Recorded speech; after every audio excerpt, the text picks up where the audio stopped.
السلام علیکم friends, welcome back to my channel novels کی دنیا۔ فرینڈز، میں اپنا ناول سٹارٹ کرنے سے پہلے اب سب کو بتانا چاہتی ہوں کہ میں اب لائیو بھی آیا کروں گی۔ لائیو آنے کا مقصد صرف یہی ہے کہ جو میرے ویورز ہیں، جو ریگولرلی میری ویڈیوز کو سنتے ہیں، ریکارڈنگز کو، میرا ناول سنتے ہیں، جن کو میرا ناول پسند ہے، تو وہ مجھ سے لائیو بھی بات کر سکیں گے، حال چال پوچھیں گے، گپ شپ کریں گے۔ اس کے بعد نیکسٹ وہ اپنی پسند بتائیں گے اور میرے ناول کی مسٹیکس بھی مجھ سے بتا سکتے ہیں کہ میں پڑھنے میں کیا غلطی کرتی ہوں، کیا نہیں کرتی ہوں۔ کوئی اچھے ناولز، انٹرسٹنگ باتیں ہوں گی، مزہ آئے گا، تو میں لائیو بھی آیا کروں گی، ٹھیک ہے؟ تو اب آپ کا ٹائم ویسٹ کیے بنا ہم اپنے ناول جانا کا نیکسٹ پارٹ سٹارٹ کرتے ہیں۔ یہ تمہاری معافی والی بات تو بات کے لیے سنبھال کے رکھتے ہیں۔ پہلے مجھے یہ بتاؤ کہ تمہیں میں نے اکیلا کب چھوڑا تھا؟ میر نے پری کو پکڑ کر اپنے سامنے کیا اور پھر اس کی تھوڑی سے چہرہ اوپر کیا۔ جب آپ لندن میں مجھے چھوڑ کے گئے تھے اور یہ بھی کہا تھا کہ اب سے میں آپ کی زندگی میں نہیں رہوں گی، اور دل سے بھی تو نکال دیا تھا مجھے۔ پری نے انگلیوں پر گنتے ہوئے میر کے جرم بتائے۔ ہاں میری جانا، تمہیں اگر لندن میں اکیلا چھوڑتا تو پھر داد صاحب کو کیوں تمہارے پاس روک گیا تھا؟ اور وہ میرا یار ہے، اسے پتہ ہے کہ نیکسٹ کیا کرنا ہے، اس لیے تو وہ تمہیں پاکستان لے آیا۔ اور زندگی سے نکالا ہوتا تو اس وقت تم میرے سامنے تو بالکل بھی نہ کھڑی ہوتی، بلکہ میری نظروں سے دور ہوتی۔ میر نے طنزیہ انداز میں بات مکمل کی۔ آپ نے نکال دیا تھا، یہ تو میں اب آپ کے بغیر نہیں رہ سکتی، اس لیے آپ کی زندگی میں زبردستی شامل ہو گئی ہوں اور ہمیشہ کے لیے رہوں گی۔ اور ویسے بھی داد میرا بھی بھائی ہے، اس لیے جو اس کو میرے لیے بہتر لگا وہ اس نے کیا ہے۔ اب کی بار منہ پھلا کے کہا گیا۔ او مائی گاڈ، پریام میڈم تو میری ناراضگی میں ہر وقت ہی پیار کا اظہار کرتی ہے۔ اب تو مجھے چاہیے کہ ہر وقت ہی ناراض رہوں۔ چلو پیار کا اظہار تو سننے کو ملے گا، ورنہ تو پھر… ارے واہ، داد تمہارا بھائی بھی ہو گیا۔ چلو اپنے بھائی کو ذرا کال کر کے بتا دینا کہ وہ صبح میرے سامنے ہو، اور دیر تو بالکل نہیں ہونی چاہیے۔ میر کے دل میں چاہے لڈو پھوٹ رہے تھے، مگر لہجے میں زمانے بھر کی بیزاریت شامل تھی۔ آخر کو اپنی بیوی صاحبہ سے بھی ناراض تھے۔ اب میں سونے کے لیے اندر جا رہا ہوں، آنا ہو تو آ جاؤ، نہیں تو ادھر انیکسی میں ہی سو جاؤ۔ نہیں، مجھے تو چڑیلوں کے ساتھ جیسے سونے کا شوق ہے، آنا ہے تو آ جاؤ۔ پری میر کی نقل اتارتے ہوئے بڑبڑائی۔ پریام، اگر کچھ بھی کہنا ہے تو زور سے بولو، نہیں تو مجھے اچھی طرح سے زبان کھولنی آتی ہے۔ میر کی سرد آواز سن کے پری زور سے اچھلی اور بھاگ کے میر کے پاس پہنچی۔ میں تو کچھ بھی نہیں بول رہی تھی، میں تو بس چڑیلوں کو ہیلو ہائی کر رہی تھی۔ پری پھیکی سی ہنسی۔ ہاں، جیسے میں تو تمہاری بہادری کے قصے جانتا نہیں ہوں، میر نے بھگو کر طنز مارا۔ میں ڈرپوک ہوں تو اس میں میرا کیا قصور ہے؟ پریام منمنائی۔ نہیں جانا یہ بھی میرا قصور ہے، بلکہ سارے قصور میرے ہی ہیں۔ میر نے لاؤنج کا دروازہ کھول کر پری کو اندر جانے کا اشارہ کیا اور پھر خود داخل ہو کر دروازہ لاک کیا۔ پتہ ہے آپ نا بہت اچھے… پری ابھی کچھ اور کہتی کہ میر نے اس کے سامنے ہاتھ جوڑے۔ میں فی الحال اپنی تعریف سننے کے موڈ میں نہیں ہوں، بلکہ میرا موڈ سونے کا ہے، تو میں جا رہا ہوں۔ میر کہتے ہی سیڑھیوں کی طرف بڑھا۔ تو میں کون سا تعریف کر رہی تھی؟ مجھے ہانی سے اماں جان کے بارے میں پوچھنا تھا۔ پری بڑبڑاتے ہوئے اپنے روم کی طرف بھاگی۔ رواز میں کیا کروں، مجھے کچھ سمجھ نہیں آ رہی ہے، مجھے ٹینشن ہو رہی ہے۔ ہانی نے کمرے میں آتے ہی رواز کو کال ملائی اور ہیلو ہائی کرنے کے بعد فوراً اپنی مطلب کی بات بھی آئی۔ اب کیا ہو گیا ہے یار، تمہاری پریشانیاں کبھی ختم ہو سکتی ہیں؟ رواز مسکرایا۔ رواز، میں اب اتنی بڑی بندی ہوں تو پریشانیاں بھی زیادہ ہوں گی نا۔ تم اس بات کو چھوڑو، بلکہ یہ بتاؤ کہ میں ڈارلنگ کو ایک دن میں شاپنگ کیسے کراؤں؟ ہانی نے عادتاً ماتھے کو انگلی سے مسلا۔ ایک منٹ، پہلے مجھے یہ بتاؤ ڈارلنگ کون ہے اور اس کو شاپنگ کیوں کروانی ہے؟ رواز کو ایک دم سے جلن کا احساس پیدا ہوا۔ اوہ اللہ پاک جی، مجھے بچا لیں۔ بندر، میں چاچی کو ڈارلنگ بولتی ہوں، اب ایویں جل کے اپنا آدھا کلو خون نہ ساڑ لینا۔ ہانی زور سے کھلکھلائی۔ اب مجھے کیا پتا تھا کہ میری چڑیل کس کو ڈارلنگ بولتی ہے؟ رواز پھیکا سا ہنسا۔ ہائے، ویسے ایک بات ہے، جلتے ہوئے بہت اچھے لگ رہے تھے۔ تم ہانی کو چھیڑنے کا موقع ملے اور وہ چھوڑ دے، ایسا تو ممکن نہیں تھا۔ تم بھی جلتی ہوئی بہت اچھی لگتی ہو۔ رواز نے بھی بہت پہلے کا واقعہ یاد دلایا۔ اچھا نا، میری بات درمیان میں رہ گئی ہے، اس کا کوئی سلوشن بتاؤ نا۔ اس کو اپنی پریشانی پھر سے یاد آئی۔ پہلے مجھے یہ تو بتاؤ کہ تم چاچی کو ایک ہی دن میں واپس کیوں بھیجنا چاہتی ہو؟ رواز نے وجہ پوچھی تو ہانی نے ساری بات اس کو بتا دی۔ یار تم نہ ایسا کرو کہ ان کو آتے ہی بتا دینا کہ ایک ہی دن میں شاپنگ کر کے واپس چلی جائیں، کیونکہ تمہارے ٹیسٹ ہو رہے ہیں اور تم پہلے ہی بہت چھٹیاں کر چکی ہو اور مزید کوئی چھٹی نہیں کر سکتی۔ سمپل سی بات ہے، رواز نے چٹکی بجائی۔ ہاں ہاں سمپل سی بات ہے، جیسے ان کو تو پتہ ہی نہیں کہ میں پڑھائی کو لے کے کتنی سیریس ہوں۔ ارے میں تو چھٹی کرنے کے بہانے ڈھونڈا کرتی تھی۔ ہانی روحانسی ہو کر بولی، ارے ارے یہ بات کون کر رہا ہے جو مجھے کبھی فخر سے بتایا تھا کہ وہ ایک اچھی اسٹوڈنٹ ہے؟ فلاں فلاں۔ رواز نے مسکراہٹ دبائی۔ ہاں ہاں اب تم مجھے چڑھا لو، میں پہلے ہی ٹینشن میں ہوں اور تم مجھے مزید پریشان کر رہے ہو۔ ہانی کی افسردہ آواز فون میں گونجی اور رواز کو بھی پریشان کر گئی۔ ہانا یار کیا ہو گیا؟ اتنی چھوٹی سی بات کے لیے تم پریشان ہو رہی ہو؟ تم تو بڑی سے بڑی بات کو بھی چٹکیوں میں اڑا دیتی ہو۔ رواز نے ہانا کو جوش دلایا۔ پتہ نہیں میرا دل بس اداس سا ہو رہا ہے، ایسے لگتا ہے جیسے کچھ ہونے والا ہے۔ بس تم اب خواہ مخواہ ہی پریشان ہو رہی ہو، جو بھی ہوگا صبح دیکھا جائے گا۔ تم فی الحال اچھی سی نیند لو اور صبح فریش ہو کر سوچ لینا، تب تمہارا دماغ بڑا کام کرتا ہے۔ رواز نے ہانا کو چھیڑا۔ بس کیا کروں، میرا دماغ ہے ہی اتنا تیز کہ آئیڈیاز خود بخود آ جاتے ہیں۔ ہانا بھی ہلکی پھلکی ہوئی۔ اوکے اب میری تیز دماغ والی جان من سو جاؤ اور مجھے بھی سونے دو، بندہ بشر بہت کام کرتا ہے۔ رواز تم نے دوبارہ مجھے ان ناموں سے بلایا نا، تمہارا حال اچھا نہیں ہوگا۔ ہانی نے لال ہوتے گالوں کو رگڑا۔ ہاں میں تو بھول ہی گیا تھا کہ تم تو چڑیل ہو۔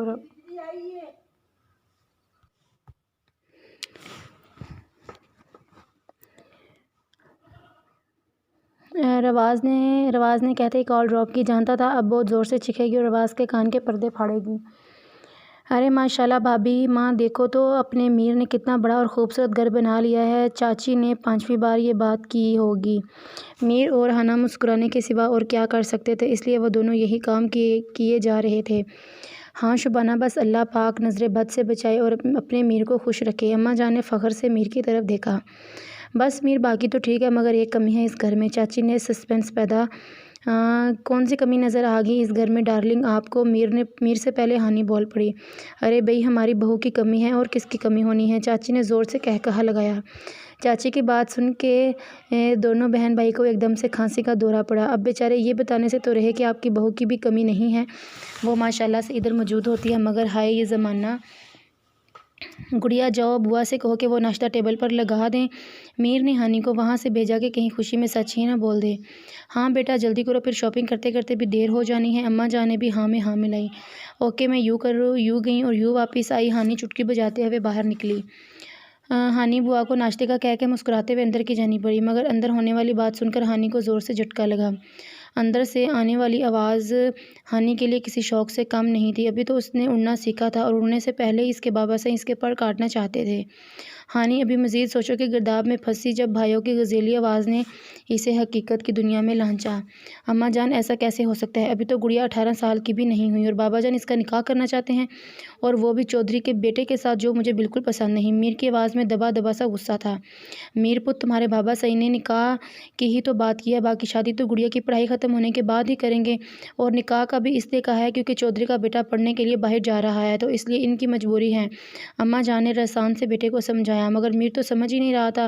سمجھتا بھی تو کیسے؟ اگر اس نے ہانی اور رواز کو اتنا خوش نہ دیکھا ہوتا تو وہ بھی شاید مان جاتا۔ اور کیا میر تم خواہ مخواہ ہی اتاولے ہوئے جا رہے ہو؟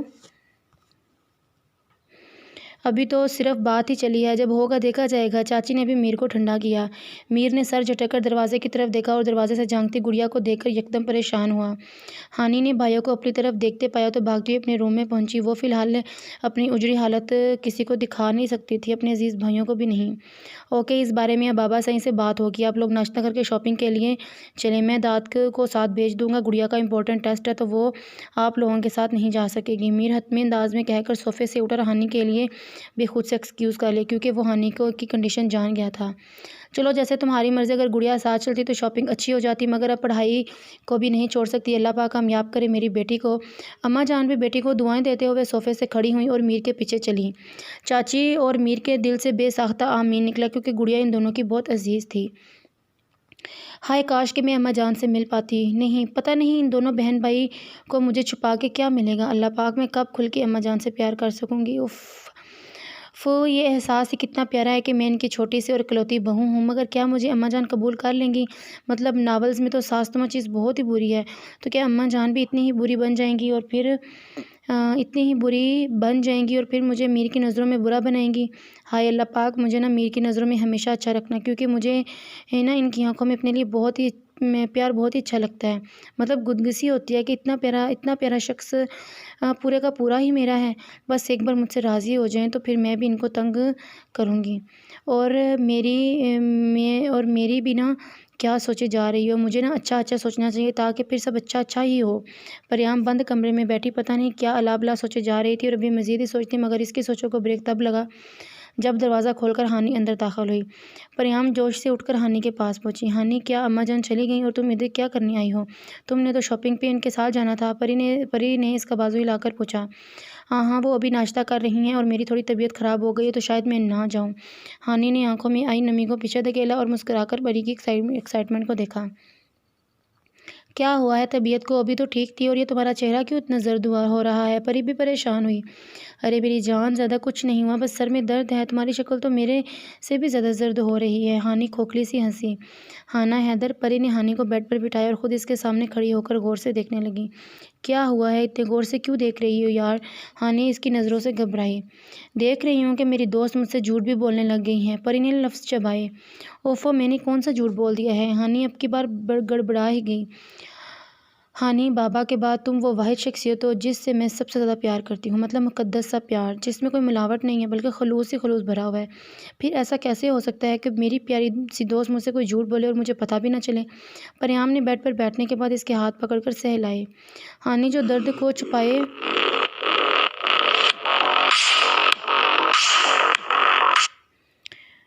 مسکرانے کی ناکام کوشش کر رہی تھی، پریام کے اتنے گہرے تجزیے پر پھوٹ پھوٹ کر رونے لگی۔ پریام کے تو ہاتھ پاؤں ہانی کے رونے پر ویسے ہی پھول گئے اور اس میں جلدی سے ہانی کو گلے لگایا۔ ہانو، کیا ہو گیا؟ اس طرح کیوں رو رہی ہو؟ مجھے جلدی بتاؤ ورنہ مجھے بھی کچھ ہو جانا ہے۔ پری بھی ہانی کے ساتھ ہی رونے لگ گئی۔ پری، ہانی نے ہچکی لی۔ ہاں بتاؤ، میں سن رہی ہوں نا۔ پری نے ہانی کے آنسو صاف کیے۔ ہانی نے گہرا سانس لیا اور سب کچھ پری کو بتا دیا کہ کس طرح اسے رواز اچھا لگا اور کیا کیا ہوا، اور اب اماں جان نے کیا بات کی ہے۔ ساری بات بتانے کے بعد ہانی کو لگا کہ اس کا دل کا بوجھ ہلکا ہو گیا ہے اور وہ فی الحال رواز کو یہ بات نہیں بتا سکتی تھی۔ ہانو، مجھے سمجھ نہیں آ رہی کہ میں اس بات پہ خوش ہوں کہ رواز بھائی تمہیں اچھے لگتے ہیں، یا پھر اس بات پہ اداس ہوں کہ بابا سے تمہارا رشتہ کہیں اور طے کر رہے ہیں۔ پری گم گم سی کیفیت میں تھی۔ پری، مجھے بھی کچھ سمجھ نہیں آ رہا کہ آگے کیا ہونا ہے یا پھر کیا کرنا ہے۔ ہانی بھی خود پر افسوس کرتے ہوئے بولی۔ ہانی، ہمیں یہ بات میر کو بتانی چاہیے، وہ سب سنبھال لیں گے۔ پری نے چٹکی بجائی۔ پری پاگل ہو گئی ہو، ایسی غلطی مت کرنا۔ کیوں یار؟ تمہیں پتہ بھی ہے کہ بھائیوں کو کتنا برا لگے گا جب ان کو یہ پتہ چلے گا کہ اس کا دوست اس کی ہی بہن سے پیار کرتا ہے، اور شاید میری وجہ سے وہ اپنی برسوں کی دوستی بھی ختم کر دیں، اور میں ایسا ہرگز نہیں چاہتی کہ وہ دونوں جدا ہوں۔ ہانی نے پری کی عقل پر ماتم کیا۔ ہاں، یہ تو سوچا ہی نہیں۔ چلو، میں میر سے بات نہیں کروں گی، مگر تم بھی اس بات کا خیال رکھنا کہ تمہیں کچھ نہ ہو۔ اگر ایسا ویسا کچھ ہوا تو میں نے فوراً میر کو بتا دینا ہے۔ پری نے نہ بتانے کی حامی تو بھر لی مگر میر سے بات کرنے کا ارادہ کر لیا تھا۔ اوکے میری ماں، میں اب ٹھیک ہوں اور تھوڑی دیر کے لیے ریسٹ کر لیتی ہوں۔ ہاں تم بیڈ پر ریسٹ کرو، میں صوفے پر بیٹھ جاتی ہوں۔ پتی نے مسکراتے ہوئے اس کا چہرہ تھپتھپایا اور پھر ہانی کے پر چادر ٹھیک کرنے لگی۔ تو عشق میں رنگ چکا ہے، تجھے دیکھ کر ایسا لگتا ہے۔ داد، تم نے ہر وقت اماں جان اور چاچی کے ساتھ ہونا ہے، چاہے وہ جس مرضی شاپ میں جائیں، اور دھیان سے جو سب کچھ کرنا، مجھے شکایت کا موقع نہیں ملنا چاہیے۔ میر نے سنجیدگی سے بات مکمل کی اور پھر اسے جانے کا اشارہ کیا، مگر داد ڈھیٹ بن کے کھڑا رہا۔ داد، تم کیا چاہتے ہو؟ میں تمہیں مار کے دفع کروں؟ داد کے مسلسل دیکھنے پر مین جھنجھلایا۔ نہیں صاحب، میں چاہتا ہوں کہ بس آپ ایک بار میری طرف مسکرا کے دیکھ لیں۔ داد نے کہتے ہی نظریں جھکا لیں۔ ہاں، جیسے تم تو میری روٹھی محبوبہ ہو جس کو میں مسکرا کے دیکھوں گا۔ میر اس کی بات پہ چڑھایا۔ صاحب، اس کام کے لیے تو پریام بی بی ہی کافی ہیں۔ داد کا اشارہ روٹھی محبوبہ کی طرف تھا۔ داد، میرا دماغ نہ پہلے ہی تمہاری بیوی کے کارناموں کی وجہ سے خراب ہے، تم مزید خراب نہ کرو تو بہتر ہے۔ میر لہجے میں سختی پیدا کرتے ہوئے بولا۔ اب کیا کر دیا ہے بیوی نے؟ داد نے مسکراہٹ چھپائی، کیونکہ کل والا کارنامہ رواز اس کو منو ان بتا چکا تھا۔ تمہاری بیوی صاحبہ عقل سے پیدل ہیں اور ساتھ مجھے بھی عقل سے پیدل کر کے چھوڑیں گی۔ میر پریام کی کل رات والی حرکت کے بارے میں سوچ کر مسکرایا۔ مجھے بھی یہی لگ رہا ہے صاحب۔ داد نے میر کی نظر اتاری۔ کیا لگ رہا ہے تمہیں؟ ہاں ذرا مجھے بھی تو پتہ چلے۔ میر داد کی بات پہ گڑبڑا گیا اور اس کی طرف آیا۔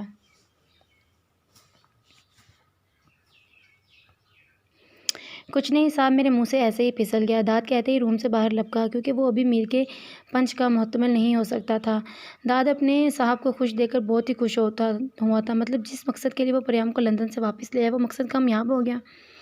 اوفو، اب کیا میری شکل سے ہی پتہ چل جاتا ہے کہ میں بہت زیادہ خوش ہوں؟ میر نے خود کو آئینے میں دیکھ کر پوچھا۔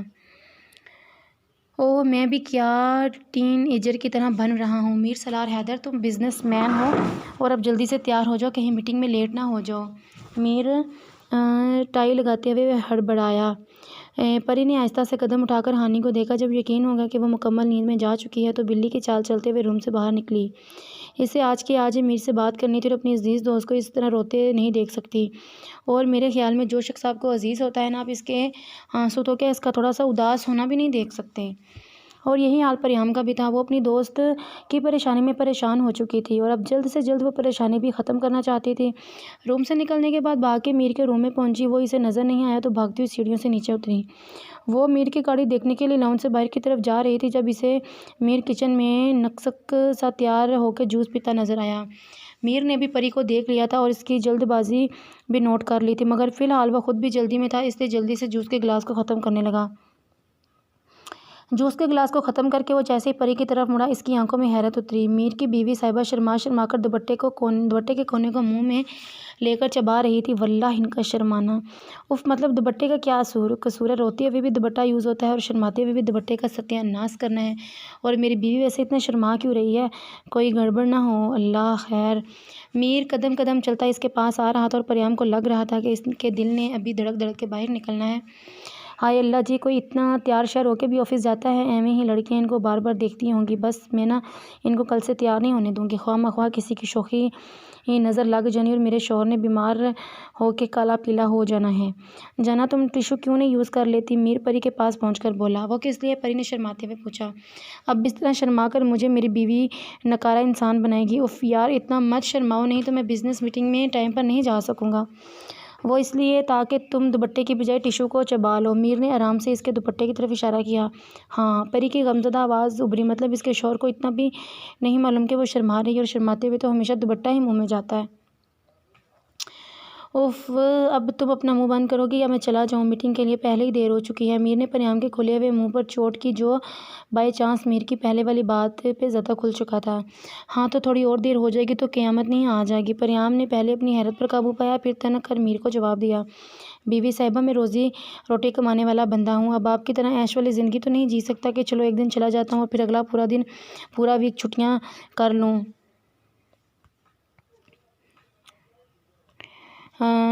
میں تو بھئی عام سا بندہ ہوں۔ میر کو تو بھگو بھگو کر طنز مارنے کی کوئی ڈگری ملی تھی، جو ہر بات میں طنز کے تیر چلا ہی دیتا تھا۔